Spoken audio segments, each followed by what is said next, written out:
batay sa taglapan ng kanyang pamumunuan. Bago ang lahat, mamamayan muna. Ito ang kalahatan ng paglalakad ng mga tuwirang impormasyon upang magsilbing gabay ng ating mga tinutungkulan saan mang taglapan ng pamahalaan para sa kapakanan ng mamamayan. Bago ang lahat, mamamayan muna. Paglalatag ng mga naangkop na payo para sa lahat ng mamamayan na umaasam ng tunay na pagbabago at kaginhawaan sa buhay. Bago ang lahat, mamamayan muna. At ngayon, narito ang inyong lingkod, Cora Alma De Leon. Good afternoon. Please like and share our live video in our FB page, Broad Stream Cast Communicators. Follow me on Facebook at Cora Alma De Leon, or you may contact me at 0918-912-3546 for Bago ang Lahat, Mamamayan Muna. And of course, I'm not alone in this program.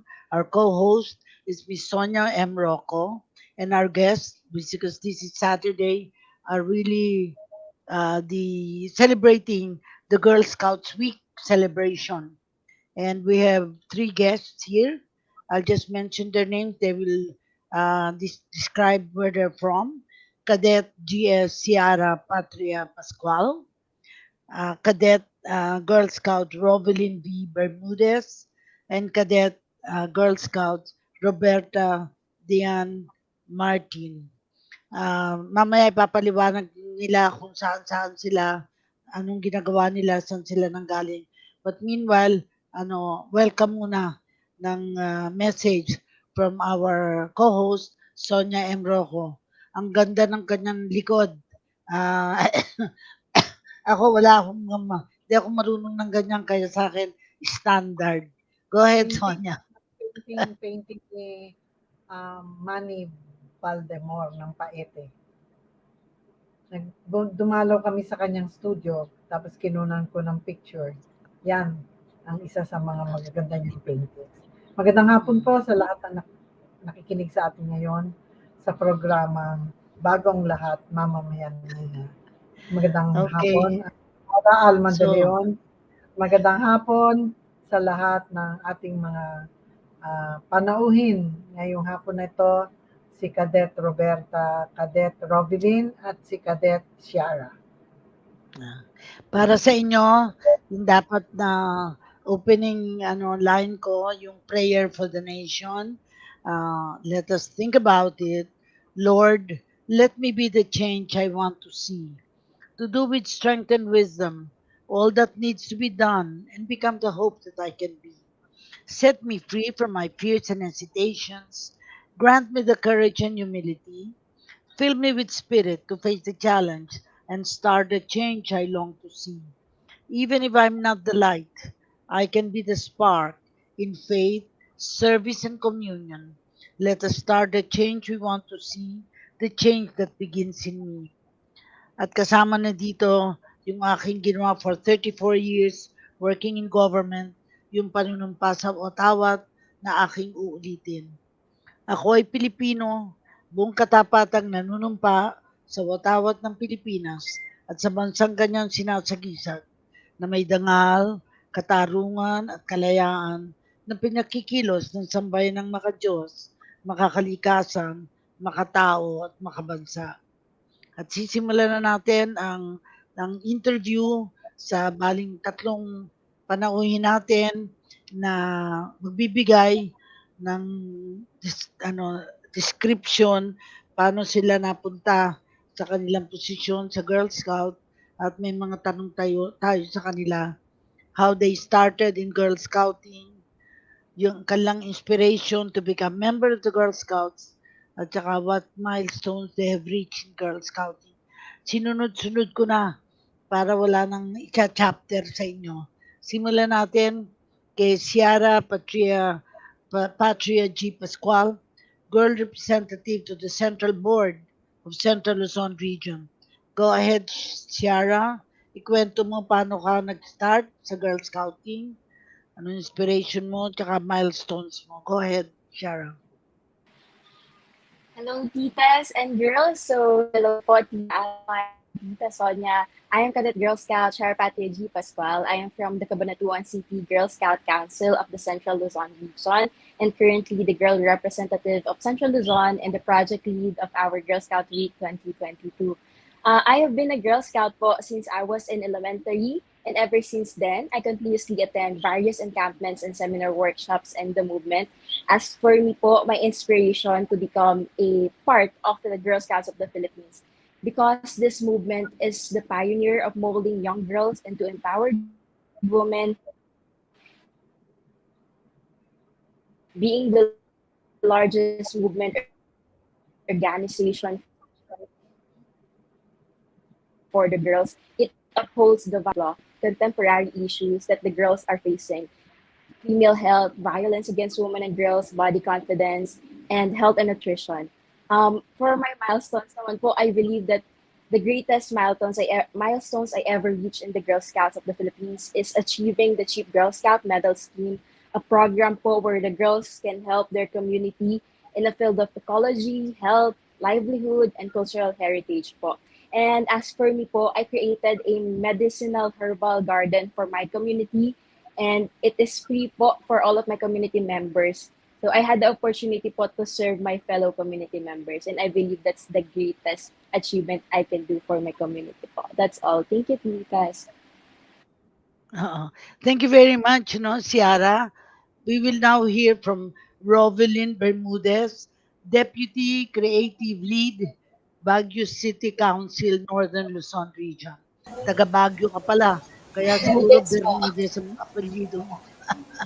Go Good ahead. afternoon. I am Cadet Girl Scout Robelyn B. Bermudez from Baguio City Council, Northern Luzon Region.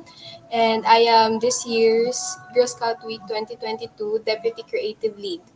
I have been a member of the Girl Scouting movement ever since I have been in elementary.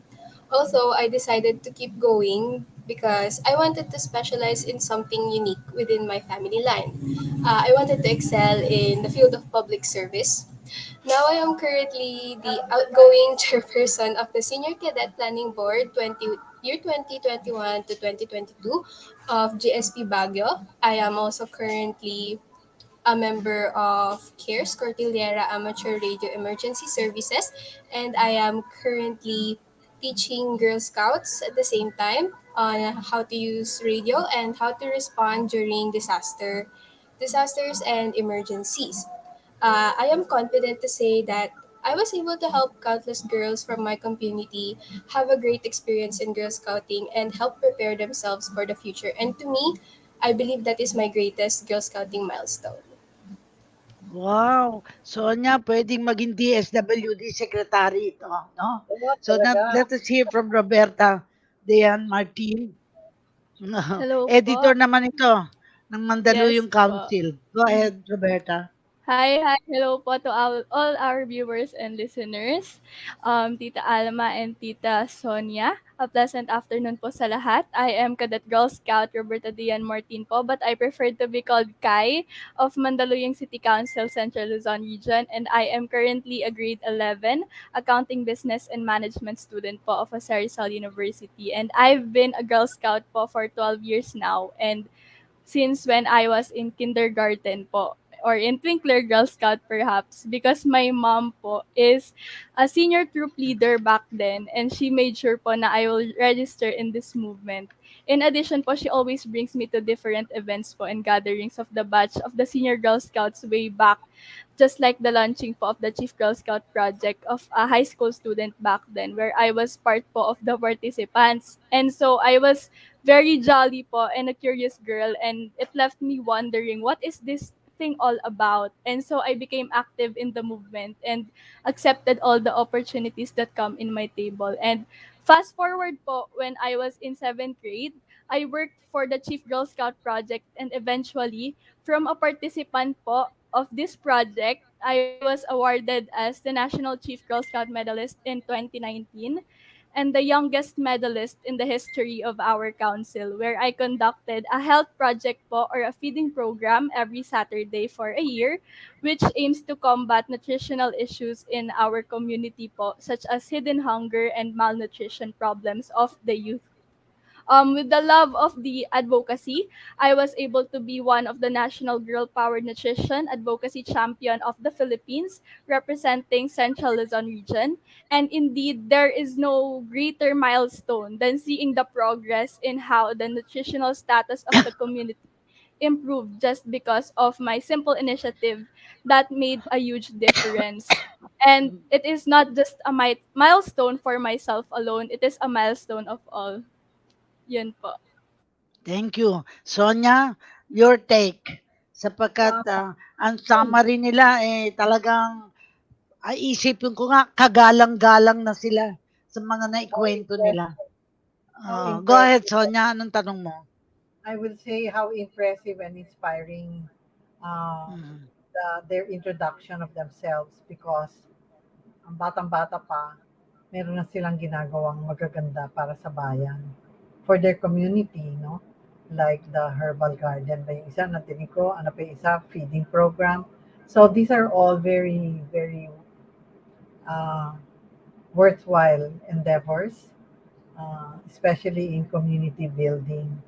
Ngayon, siguro, ang matatanong ko kung saan yun nakukuha nga yung inspiration. I think one of you mentioned that your mother, who was a troop leader, asked you to join. How about the others? What are the other inspirations that have guided you to become, to excel You are.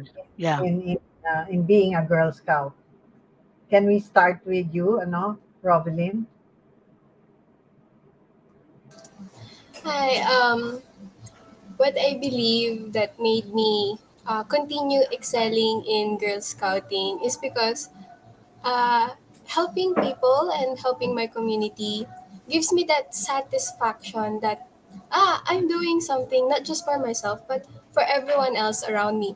This feeling has fostered and it has bloomed inside me, and I have been using that as my inspiration to do a good turn daily. Wow. Wow. Si ano? How Si, about si Kiara? Shara. Ayan po. Always the same po kay Rovelyn because I believe po that GSP is a pioneer of making empowered women. And being part of the GSP, I've given opportunities to serve my fellow girls, especially in my council and region, and tackle different issues that we are facing today. And I want to contribute in building a community and a safe space for young girls and women in our whole country po. Mm. Wow. Pang-universe, Ac- Miss Universe answer. mm. Actually, yung Girl Scouts Week ninyo, 7 days celebration, ano? And day one is fake day. Ano naman to? Uh, there is, Diane will answer this. Here Go si ahead, Roberta. Roberta.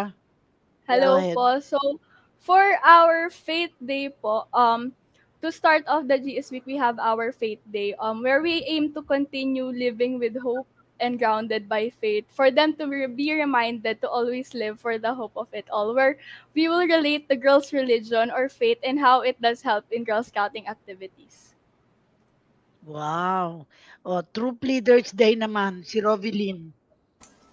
Hi, so for our Troop Leaders Day, it is the day when we commemorate the hard work of our adult members, troop leaders, and staff members. Our activities for this day aim to recognize them and their efforts in helping the Girl Scouting community grow and be the best we can. Mm. Si Ciara, Escodas Day. Ito yung heroine ng Girl Scout, si Josefa Llanes Escoda. Go ahead, Ciara. Yes, yes, Tita. So, on September 20 po, 2022, is that 124th birthday of our founder, Jose Pallanes Escoda, a national hero. And on this day po, we will commemorate our founder's legacy. That's why we have the Girl Scout Week. And this year nga po, we will commemorate the third anniversary of her birth in a pandemic. And we will have our annual celebration of having the team honoring our great founder, the Escoda ceremony po. Okay. Environment Day, si Diane. Si Diane. For the next day po is the Environment Day. Of course po, we should always take care of the environment that we are currently living in. And that is why we aim to make the girls realize to always nurture nature for the nature. In addition po, we will also champion the hashtag Let the Earth Breathe campaign po. Mm. Si Rovelyn on Community Day, that's the fifth day. Ah, so for Com Day naman po, we aim to celebrate the Girl Scouts' efforts in the betterment of their respective communities, like the Chief Girl Scout Medal Scheme Project. This is the day we reflect on what we have done and what more can we do to serve God, our country, and everybody else in our community. Great. And then, of course, day 6, Family Day, Ciara. Yes, well, for our day 6, we have the family day. We have the theme Stronger Forever in Being Together. We will hold a online or virtual mini concert to celebrate the bond of the family members through a pre-recorded videos po, showcasing their different talents, doing dance, singing, acting, or playing together by our Girl Scouts together with their family po. Oh, finally, after the Family Day, Partnership Day. Ano yun? Partner magkaka-boyfriend? Ano yun? Ano yung So, partnership day na to? ayun po, in connection po sa mini concert for the day 6, before I elaborate further the partnership day, let me just share lang po, no, before I elaborate, the last day of the Girl Scout week. One of the songs that the Girl Scouts always sing po is entitled Change the World.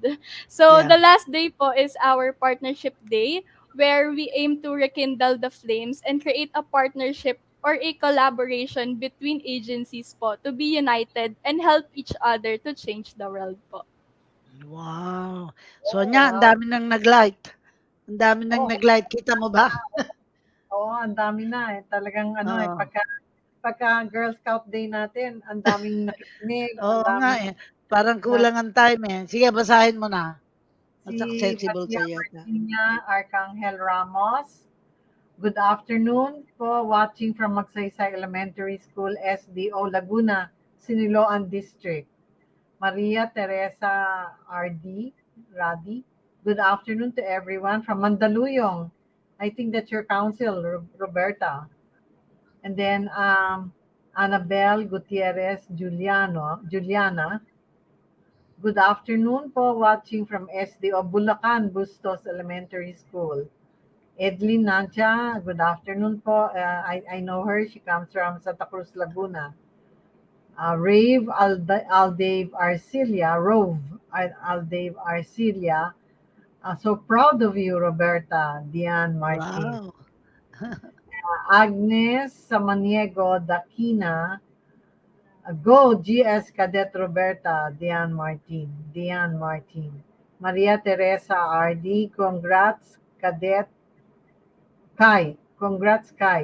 Proud of you all, GSP. And April Alianza. Hi, Ma'am Cora. Good to see you po. Itong si April, taga De La Salle University, St. Benilde, and formerly with the SWD also. Pero siguro, Sonia, it will be useful to us. What were the important learnings from this experience ninyo sa Girl Scout? Kasi wala pa naman yung Girl Scouts Week celebration eh. Hindi pa ginagawa, no? Hindi pa gagawin. Pero yung mga learnings niyo sa experiences nyo, maybe you can highlight. Kwento nyo yung para bang kumbaga sa ano eh, karanasang hindi makakalimutan. Let's begin with you again. Ah, sinong gustong mauna? Pwede kayong Jack and Poy. Sino? Go ahead. Si Roberta na lang, Roberta. Oh, si Ayan Roberta. po. Sige po. So, one of my most important learning po from this experience, kasi sobrang dami ko po talaga natutunan from this experience, from event planning, from technicals. Pero ang pinaka na-highlight ko po kasi is this, na whenever you want something to happen, despite any difficulties you will encounter, you will always find a way to make it work. Kasi in our case po, it is so hard to balance academics and our advocacy in Girl Scouting. However, through the love and passion for the movement and the desire po to achieve my goals in life outside the movement, things are going well where the academics and Girl Scouting complement each other to help me bring out the best version of myself. And that is why I say time management po. Wow!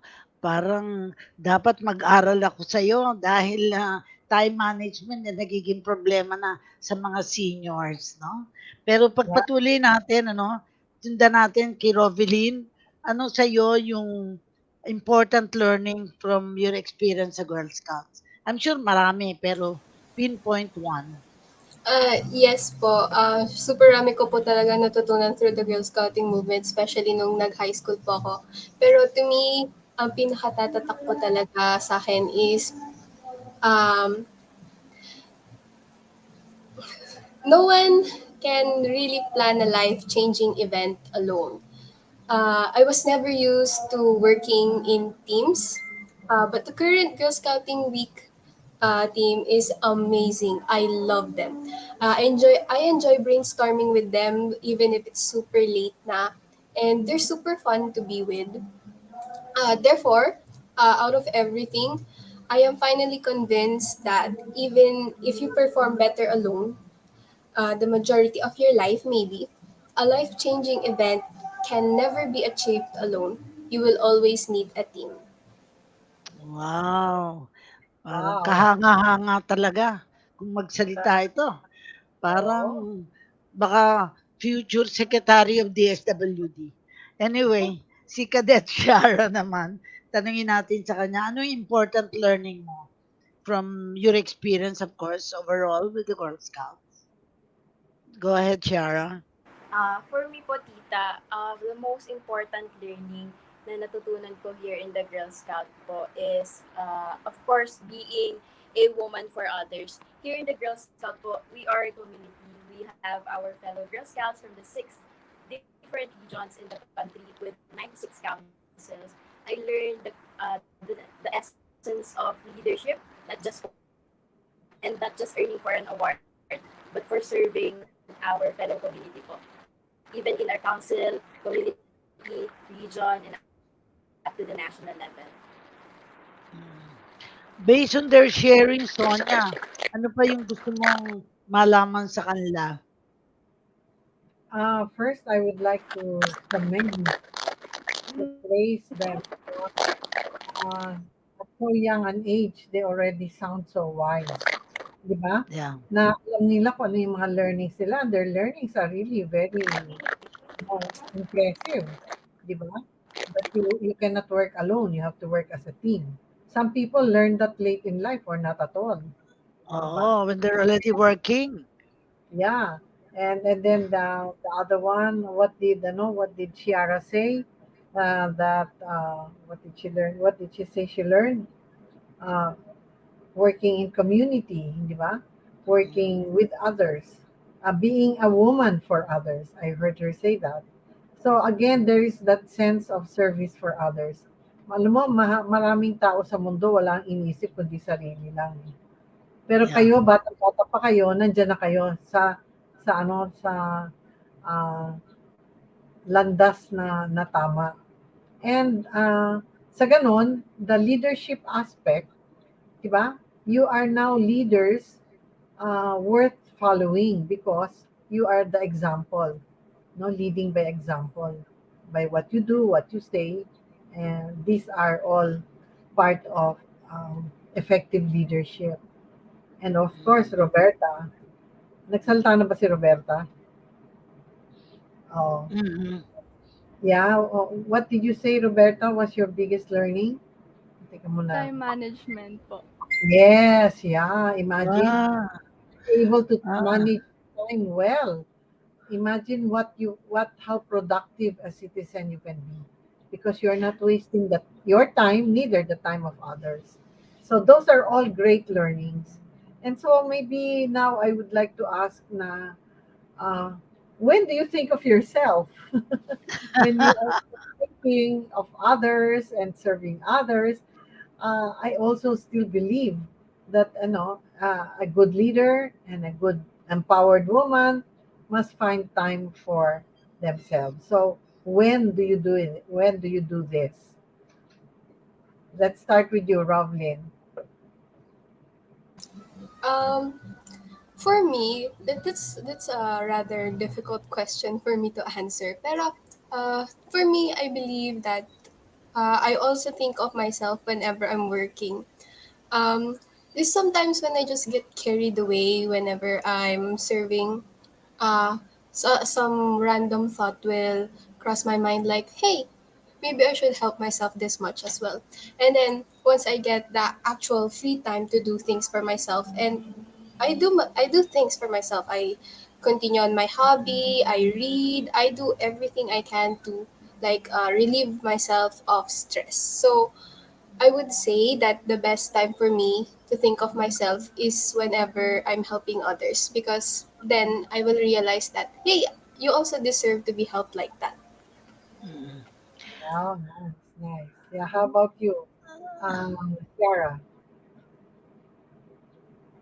Sarah, Nag-freeze na siya. How about you nag-freeze muna, siya eh. Si Roberta Roberta? muna. For me po, I always know my priorities, know what is urgent, and know what is important so that I can distinguish what I need to do first. We need to discipline ourselves po and the time management to our systems kasi we always choose on to work on what we love doing and we believe what we can do something to champion a cause. For example po, when someone gives you a list of responsibilities, a list of works, a list of favors, you always find time to work on it. But at that point, you will also think, when will I work on myself? So Mm. however, if we can wholeheartedly choose to do something for the community or for someone else, why is it so hard for us sometimes to choose ourselves? 'Di ba po? So, I always keep in mind to always make time for myself where we will still be able to have time to relax and reward myself for a job well done while after I accomplished or my personal responsibilities, whether it may be in the movement, at home, at school, or even in the world community po. Very good. Yeah, Wow. thank I you. am humbled. I'm Oh, humbled by all the it's all, no? sharings, ano? Nawala si Shara. I think she's having problems with her internet. Meron siyang ano, load. Anyway, sa inyo, what do you want your fellow Girl Scouts to learn from your experience? Ano yung gusto nyong maituro nyo sa kanila? Dahil napakahalaga ng inyong mga senior, ano? And still continuing pa yung inyong engagement. So, ikwento nyo naman, ano yung you want your fellow Girl Scouts to learn from your experience? Magsizeroin tayo sa hindi lang sa natutunan nyo, but ano yung maibabahagi nyo sa mga kapwa niyo Girl Scouts, your fellow Girl Scouts. Go ahead, sinong, puwedeng Shara, sino na kasi po kanina? Ciara, eh, 'no? Shara. Balik ka na Ciara. Yes, tita. So, I think po yung pinaka-masashare ko sa mga experiences ko here in the GSP is not to give up po. I believe po always yung key to success is strong faith, faith sa sarili, sa ating loved ones, and kay God. Our journey here in the GSP is never easy when we conduct our programs, our seminars or workshop po. We also struggles. But if we should put our trust in God because He will never let us down. And before, I was just an aspiring girl to be the woman I am today. And yung life-changing opportunities here in GSP not only earned me an award, but also taught me the essence of perseverance and most of all, the essence of being a Girl Scout to be a woman for others. Mm. But in that woman for others, you also have to contend with the fact that you have a family, you have a father, mother, brothers, and sisters. Siguro you share with us naman what kind of a family you have and how they are able to support you in these worthwhile endeavors. Sino sa inyo ang gusto magsimula? Si Rovelyn uli o si ano? Si Roberta? Who wants to start? Pwede po bang ulit yung question? Medyo nag-choppy po kayo sa Hindi. site. Okay. Kasalanan ko, hindi mo kasalanan. ang ano, ang tinatanong ko tungkol sa family, no? Kasi what kind of a family you have na nakatutulong for you to engage in the activities you have. Kasi kapag mother is also working, may ang tawag ko doon theory of rising expectations. Ine-expect ka to do more sa household, etc. Ano yung situation mo sa family? Ilan kayo magkakapatid? And how are you coping with the work at home, at saka yung studies? Go ahead, Rovelyn.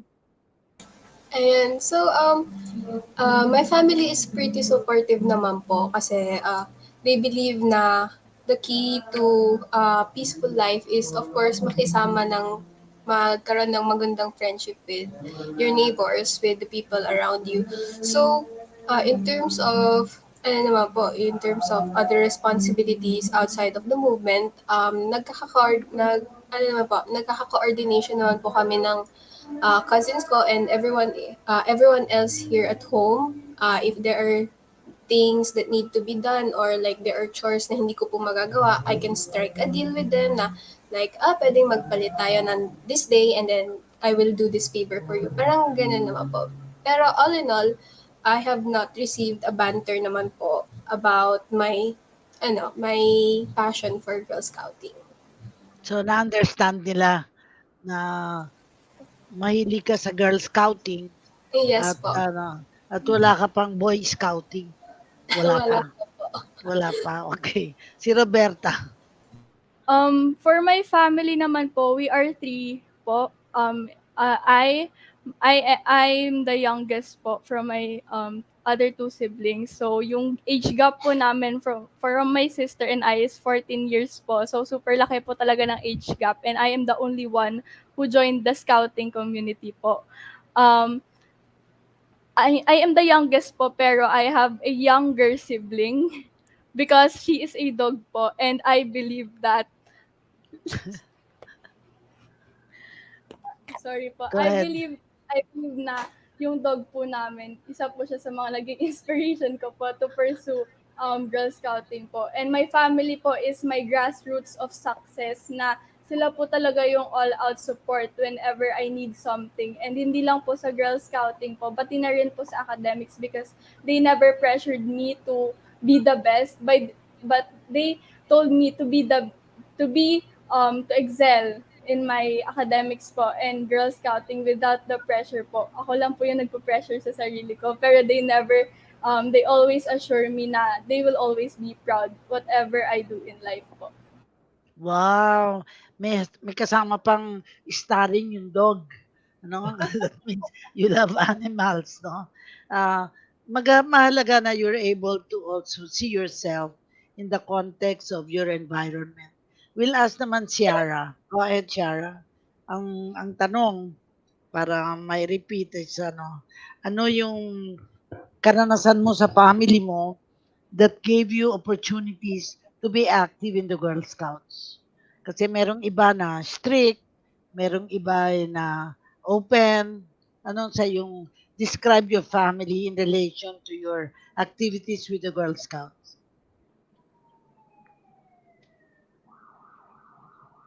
Narinig mo, Ciara, o hindi pa? Hindi mo Nafe-freeze siya eh. narinig? Parang nakaano siya. Sige, in the meantime, merong nag-comment. Sonia, you wanna read? Yeah, first there is Jinky Bueno Ilut. Mapagpalang araw, Ma'am Cora and guest. Nieves Abad, go! GS Cadet Roberta, Dian Martin, and Cecil Fagilan. Rovelyn might be related to the legendary Girl Scouts mentor of grade school children back in Baguio, Mrs. Rosie Bermudez, who has prepared the girls for life. Those GSP pupils back in decades are now highly accomplished professionals working for others. Wow. Thank you, Cecil. Maganda yung mga analysis ni Cecil because she's a social worker and continues to live in Baguio and has a family at late ano siya, late ano nga 'to, listener sa atin more recently, particularly with the Girl Scouts, 'no. So, Yeah. ano pa yung gusto niyong ma-share 'no, na parang kakaiba kasi tinanong namin kayo, important learning. Ano yung karanasan niyong hindi makakalimutan kunwari ini-interview kayo 'no? Anong karanasang hindi makakalimutan sa sa ano niyo sa Girl Scout? Sino? Si Rovelyn una? Sige po. Masaya ka, natatawa ka 'no? Meron bang nakakatawang karanasan? Go ahead. Ano po kasi, when I was still in junior high school, ano po, uh, a lot of other disciplinary clubs like the C80 movement and the Boy Scouting were so intimidated by me, especially when I was already handling Girl Scouting as the president. And up until now, I really find it funny kasi why are you so intimidated by me? When in reality, I'm just close friends with the presidents, with the handlers of the other disciplinary clubs. That's why I am very confident in working because I know they have my back. And I know that if I fail, they will be there to support me, to reassure me that I am still doing a good job as the Girl Scouting president. A lot of our colleagues back then was calling me boss. I do not know why. I do not understand the context, so why does it have to be boss? Pero they do, and they continue. Some of my Girl Scouting colleagues back then were calling me mom. Kasi they said na, oh, you're so mother-like, you suit the Girl Scouting president role so well. And I'm just there like, okay, I appreciate that. At the end, now that I have graduated senior high, uh, I I would be lying if I said na I did not appreciate being called mom, being called boss back in junior high because now, hey, I feel proud that those juniors of mine, those colleagues of mine, I am proud of what they have achieved. They are currently in senior high, some of them are currently freshmen, and I am so proud. I am proud that I have worked with them, and I am proud that I was a part of their growth back in junior high. And I love the idea that I they looked up to me, that they were intimidated. They looked up to me as a leader. And to me, I think that's my most memorable experience. Wow. Si Ciara, you also have something to share similar to Rovelyn? Hope Yes, you're Tita, ano, it's but okay na. Go am I ahead. audible na po ba? Yeah, you're audible. Go ahead. So unlike Rovelyn po, in our school before, I received a lot of discrimination about being a girl leader in the school because some of them always sees girls as less than boys, less than men. So I experienced gender stereotyping in the school because being a leader, being part of the Girl Scouts of the Philippines. But now, as I look back, I believe po this experience taught me to be brave, to be courageous, to face discriminations and turn them into inspiration to be the woman I am today and being in front of you, speaking in with a lot of people. And I want to share that Girl Scouts or girls itself are more than just girls or more than just women.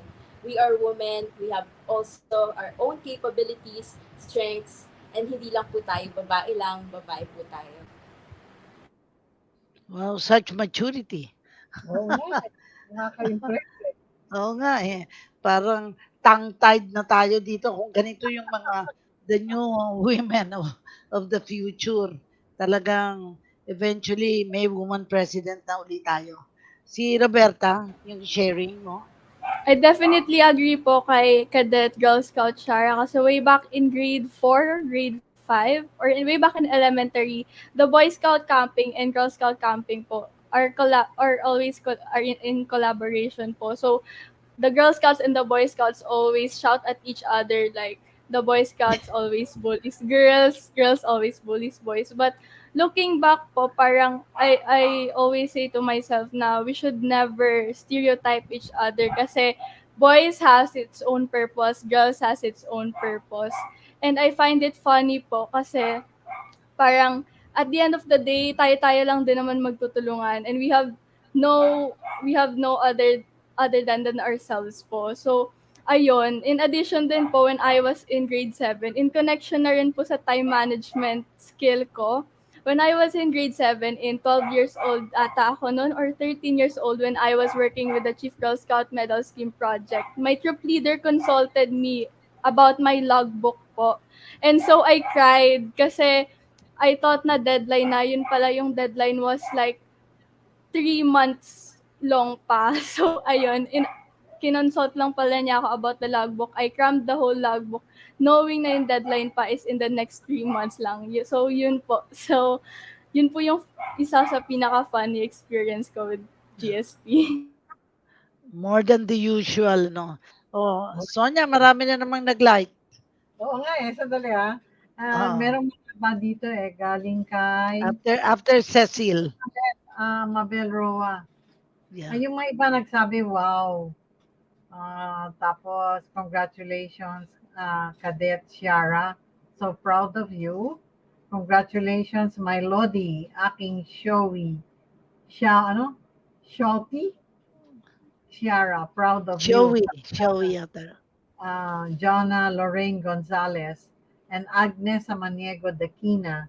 Congratulations, Girl Scout Cadet Roberta Kai Martin. And from Mabel Roa, she always listens. Good Yes. afternoon, Ma'am Cora, Ma'am Sonia, and pretty Girl Scouts Rovelyn, Roberta, and Ciara. It is refreshing to see and listen to these young ladies who are smart and exude confidence. GSP indeed molds girls to become leaders of the future. God bless you. Salud from Wow.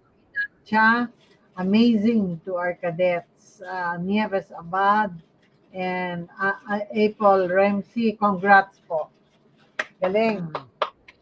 Oo. Palakpak, palakpak, no? Ngayon, Talaga. kasi meron tayong 15 minutes or less, no, sa atin. Gusto ko lang at this point basahin kasi parang you represent what this point, the message of this point, unless someone cares. Because kitang-kita na you all cared for your organization, the people you're working with, no? So, um, it goes like this. I don't think our communities will ever be clean and green unless someone cares. I don't believe our government will be good, just, and honest unless someone cares. I don't expect our leaders to be morally upright and politically sensitive unless someone cares.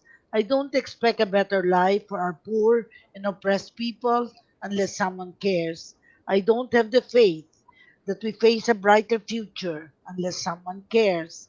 I don't feel we will ever realize our dreams and aspirations unless someone cares. I don't know if we will all live our sense of purpose to build a better world unless someone cares. That someone is us, that someone is you and me, that someone is everybody, for we all must care. And today, that someone is, of course, our co host, Sonia Rocco, si Cadet Rovelyn, si Cadet Ciara, and si Cadet Roberta. Wow, ang dami pang nagla-like. Sonia, meron pang mga nagme-message. Oo. From GM Bagay Martin. Must be related to you. Roberta.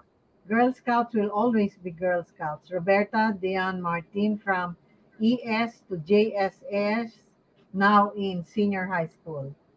And then Okay. GM Bagay Martin, congratulations to all, especially to Roberta Dion Martin. Naku, She's my So, maraming fan mother club. po.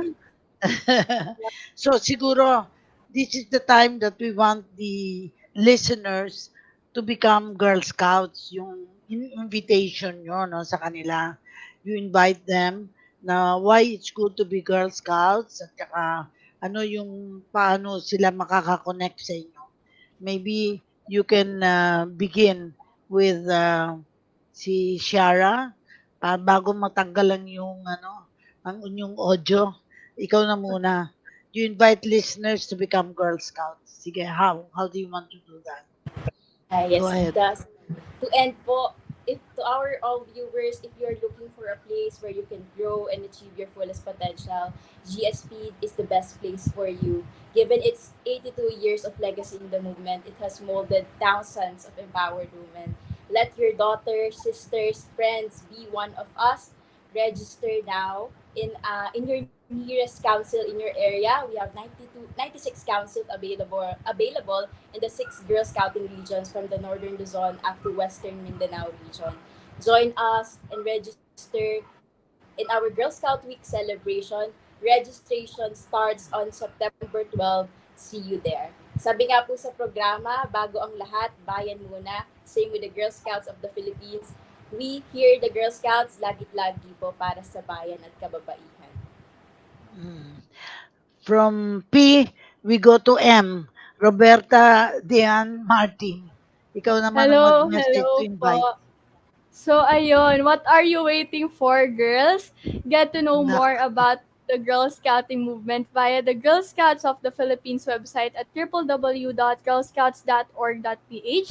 You may also reach us out via Facebook, Girl Scouts of the Philippines, at YouTube, Girl Scouts of the Philippines 1940, and at Twitter and Instagram at Girl Scouts PH po. So, what are you waiting for? Head over to the nearest Girl Scout Council in your area and be ready as you will soon discover and unleash your fullest potential and bring out the leader in you. So be a Girl Scout now. wow, motivational speaker na to, Sonia. Oh, Pwede na oh, sa grupo ninyo na nag, nagsasalita. O si Rovilyn. Ayan. We highly encourage everyone to come and be part of our growing Girl Scouting community. You can visit the nearest council office to you or visit their Facebook pages to register. Just say Girl Scout and then whatever municipality or city you're living in, they most probably have a Girl Scouting page. Girl Scouting is an eye opener, especially for young adults like us. You can find out more through our website, social media pages, and our YouTube channel. Hindi po kayo di-disappoint niyan. Naku naman, super galing naman. Sonia, o sige, magla-last words na tayo. Anong oh, Girl anong Scout, say mo Girl Scout sa tayo. Saturday today has been masasabi kong excellent Saturday, no? Sonia, go Yes. ahead. I would like to first congratulate our three guests because they have really shown and inspired us with their life, with the story of their lives and what they're doing. So hindi lang talaga sila sa dada ng dada, nakikita natin na meron naman silang gawa. Hindi lang sa salita, pati sa gawa. And I'd like to also thank all our listeners who have been rooting for you and congratulating you and happy and proud of what you have said and what you have done. So, my prayer for you is that all the days that will come, continue with your striving for excellence, continue with your sense of loving service to others, and also don't forget to take care of yourselves. Wow, si Sonia naging outstanding yan na student, no? Kaya gusto ko marinig nyo ang kanyang message din sa inyo. Kasi parang at this point, you already on your road to becoming outstanding in your own world. At ngayon, tamang-tama, meron pa yatang nag-light si Ana mention na si Animo Rizal GM Bagay Martin, Animo Rizal, Husay Rizal, wow, Wow. and Saka Manuel si Lodetan Mikulov. Yan, Thank you, Tatanico. girls. Oo. So yung huli na babasahin ko ay tamang-tama, I think, na message para sa atin lahat, hindi lang sa Girl Scout, para sa lahat ng Pilipino na isipin ay itong sinabi na Rabindranath Tagore na isang Indian poet na we always read in this program. Where mind is without fear and head held high, where the world has not been broken to fragments by narrow domestic walls, where tireless strivings stretch their arms towards perfection, where the mind is led forward to thee into ever widening thought and action, into that heaven of freedom, my Father, let my country awake. This afternoon ay nanggising kayo, di lang ng mga Girl Scouts, ng mga kababayan natin kasi ginigising natin ang bayan natin para sa kagalingan, sa kabutihan, at sana maging inspirasyon kayo sa sinabi ninyo para sa mga ibang nanood, nakinig sa atin. At looking forward to meeting you in the future, sa inyong successes. Again, naniniwala ako na may pag-asa ang bayan natin pag nakita natin, nakilala natin ang mga Girl Scouts na katulad nito. Maraming salamat, Nina Yuson, for bringing the girls here in our program. Thank you very much. Palakpakan natin sila lahat. Take a bow, take a bow. Maraming salamat. Bye-bye. Galing, galing.